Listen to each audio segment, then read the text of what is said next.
बच्चों हमने एक इनफाइनाइट वायर की वजह से इलेक्ट्रिक फील्ड काफी बार कैलकुलेट किया है और गॉस थ्योरम ने भी अपनी एप्लीकेशन के अंदर इनफाइनाइट वायर की वजह से इलेक्ट्रिक फील्ड निकालना सिखाया है। लेकिन आज की वीडियो में बात करने वाले हैं जब वायर इनफाइनाइट नहीं है, एक फाइनाइट वायर है। तो एक एग्जांपल से समझते हैं हम क्या कंडीशन है।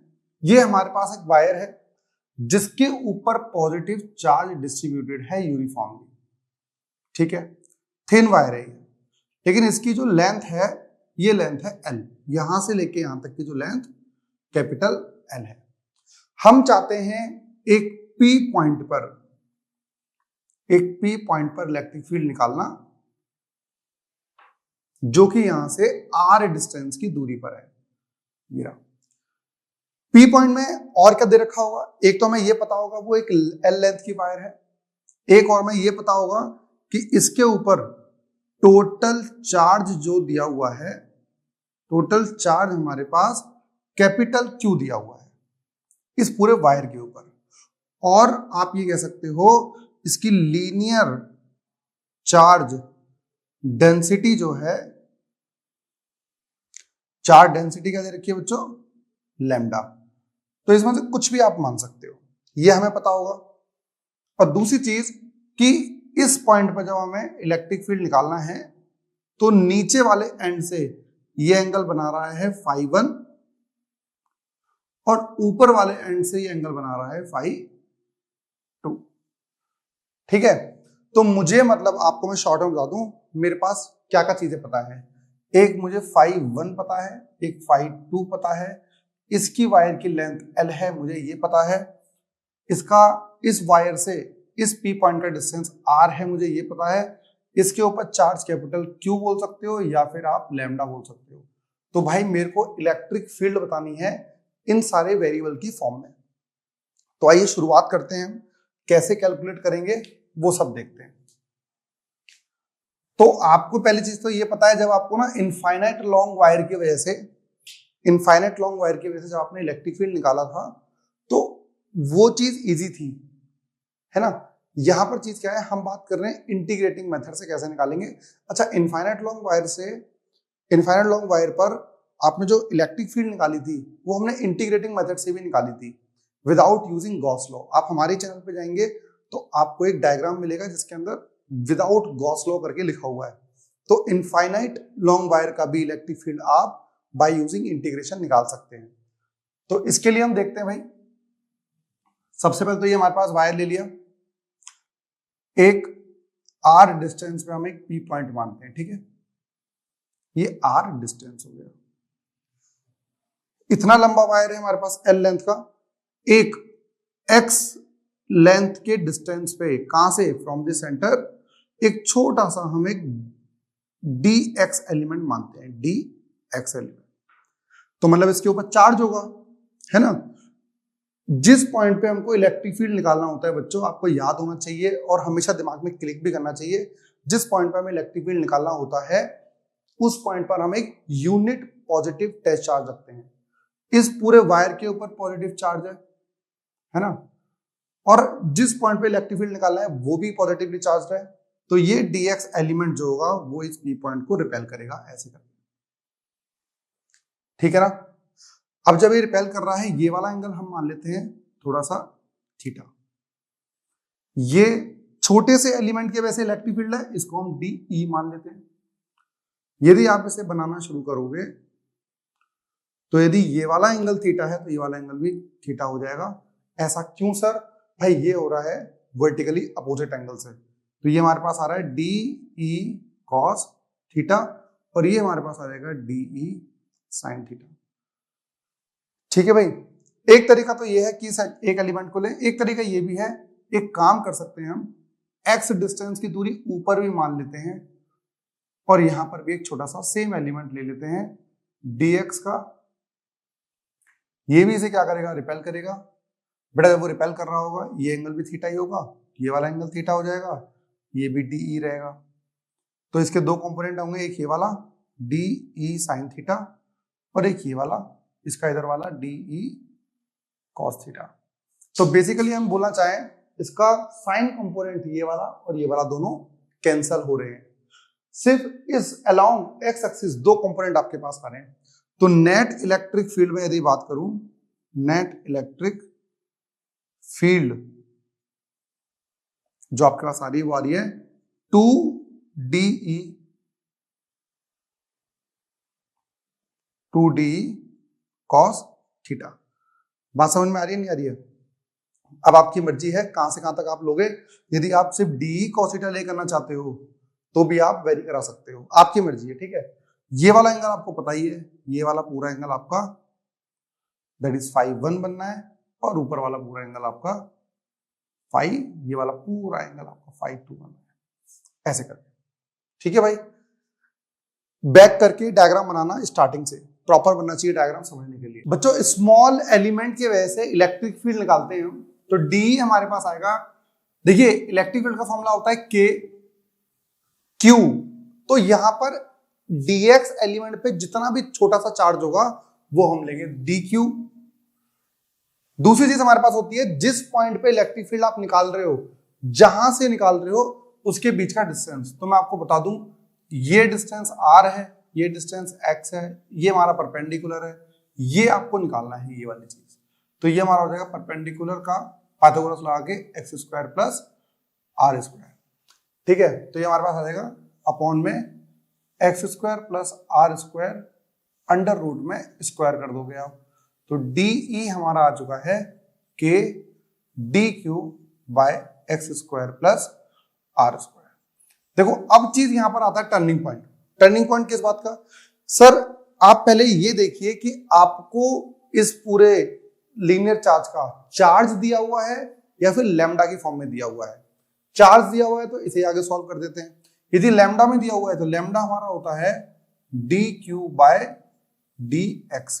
बेटा चार्ज पर यूनिट लेंथ, तो यूनिट लेंथ पर हमें ये आपको दे रखा है, तो लैम्डा इंटू डेल्टा एक्स या dx is equals to dq।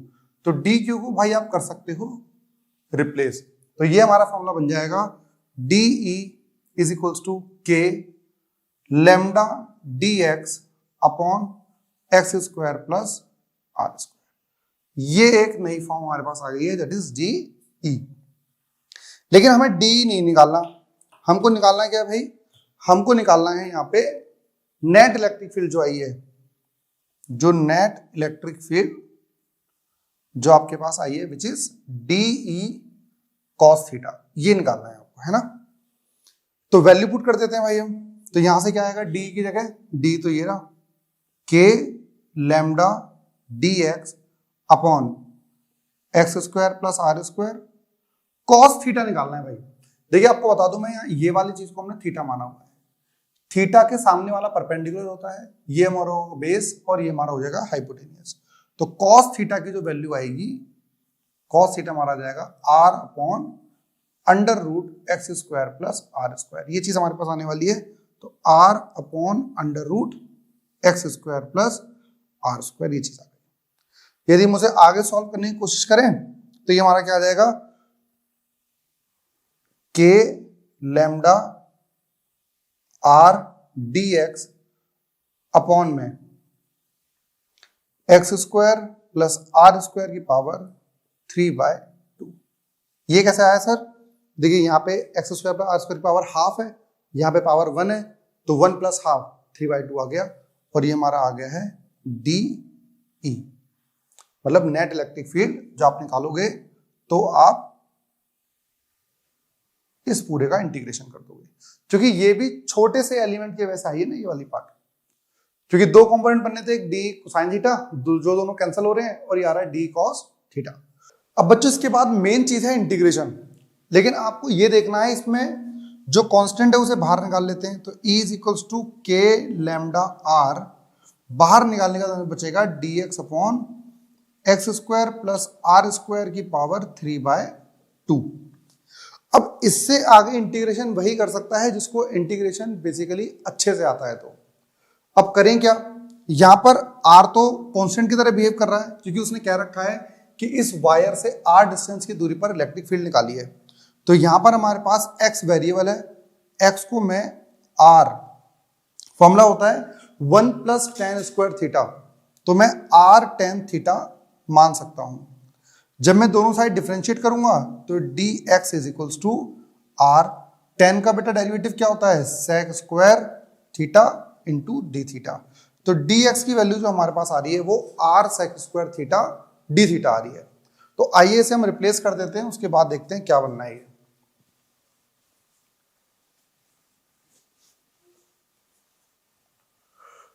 तो बच्चों जैसे मैं इसी लास्ट स्टेप में रिप्लेस करता हूं तो E इज इक्वल्स टू आपके पास आ जाएगा k लैम्डा r, dx की जगह हमारे पास आ रहा है r sec square theta d theta, ठीक है, अपॉन में क्या है x स्क्वायर की जगह क्या लिख सकते हैं बेटा, x की वैल्यू ये है तो x स्क्वायर की जगह r square tan square theta लिख सकते हो, प्लस r स्क्वायर लिख सकते हो कि पावर 3/2 लिख सकते हो। तो E is equals to k lambda r को बेटा कांस्टेंट है बाहर ले आइए, r स्क्वायर बन जाएगा sec square theta d theta. बेटा इसमें से भी r स्क्वायर कॉमन है, बाहर निकालो। जब r स्क्वायर आप बाहर निकालोगे तो उसकी पावर भी क्या रहेगी, 3/2, और अंदर कितना रह जाएगा 1 प्लस tan स्क्वायर थीटा की पावर 3/2। ठीक है भाई, पावर की पावर मल्टीप्लाई होती है तो इससे तो ये कट गया, 1 प्लस tan स्क्वायर थीटा क्या होता है, sec स्क्वायर थीटा। तो E is equals to k lambda r square upon r cube आ चुका है बेटा। तो यहां पे आ जाएगा sec square theta d theta upon 1 plus tan square क्या आएगा, sec स्क्वायर थीटा की पावर 3/2। तो बेटा 2 से फिर से 2 गायब हो गया है, तो हमारे पास आ जाएगा E is equals to k lambda r square upon this, ये r ले लो आप, ये बताइए क्या बनेगा, sec square theta d theta sec cube theta आ चुका है बेटा। अब ऊपर स्क्वायर है नीचे क्यूब है तो सिर्फ अपॉन में बच जाएगा, जिसको हम बोलेंगे E is equals to k lambda by r। बेटा 2 से 2 कट गया, 1 बाय sec बचा, तो D theta upon sec theta. तो बेटा इसको हम आगे सॉल्व कर सकते हैं, कैसे, 1 बाय sec को हम लिख सकते हैं cos थीटा। तो इसे हम लिखेंगे E is equals to k lambda by r cos theta d theta. अब बेटा वेरिएबल हमारे पास है थीटा, थीटा मतलब ये वाला एंगल, ये छोटा सा। अब देखिए यदि ये वाली चीज सबसे नीचे होती तो हमारे पास आता है 5/1, लेकिन ये अपोजिट डायरेक्शन में है तो ये हम -5/1 और ऊपर जा रहे हैं। तो क्योंकि आपको पता है एंटी क्लॉकवाइज और क्लॉकवाइज वाली बात होती है थीटा में, जैसे कभी भी आपको 45 बनाना हो तो 45 ये वाला एंगल होता है π/4, यदि -45 बनाना हो तो ये वाला एंगल -π/4 बन जाता है। सिमिलरली हमारे पास नीचे वाला एंगल -5/1 और ऊपर वाला 5/2। अब cos का डेरिवेटिव इंटीग्रेशन बताइए कितना आएगा, k lambda by r as it is, cos का आता है sin थीटा -5/1 और 5/2। पहले अपर लिमिट पुट करेंगे तो E is equals to k lambda by r sin 5/2 minus sin 5/1, वो भी माइनस का। एक चीज और है भाई, हमारे पास एक प्रॉपर्टी होती है sin minus theta is equal to minus sine theta हो जाता है। तो ये चीज हमारे पास देखने वाली है, ये माइनस अंदर है, ये बाहर आ जाएगा, और हमारा फाइनल फॉर्मूला जो आ गया है k lambda by r sin 5/2 plus sin 5/1, ये हमारे पास फाइनल फॉर्मूला आ गया है इलेक्ट्रिक फील्ड का। ये कभी भी आप यूज कर सकते हो। लैम्डा आपको मैं बता दूं, लैम्डा आप निकाल सकते हो। लैम्डा के लिए हमारे पास चीज आई रहेगी, एक मैं इसका आपको स्पेशल केस ही बताता हूं क्या क्या बन सकते हैं, क्योंकि यही फॉर्मूला हम यूज करेंगे बाकी सारी चीजों के लिए। अच्छा, आपको ये पता है कि इनफाइनाइट की वजह से तो सर हमें निकालना आता है ना। तो आइए देखते हैं क्या ये फाइनाइट वाला इनफाइनाइट में कन्वर्ट हो सकता है, क्या क्या क्या चीजें रह सकती हैं, आइए वो समझते हैं पहले हम।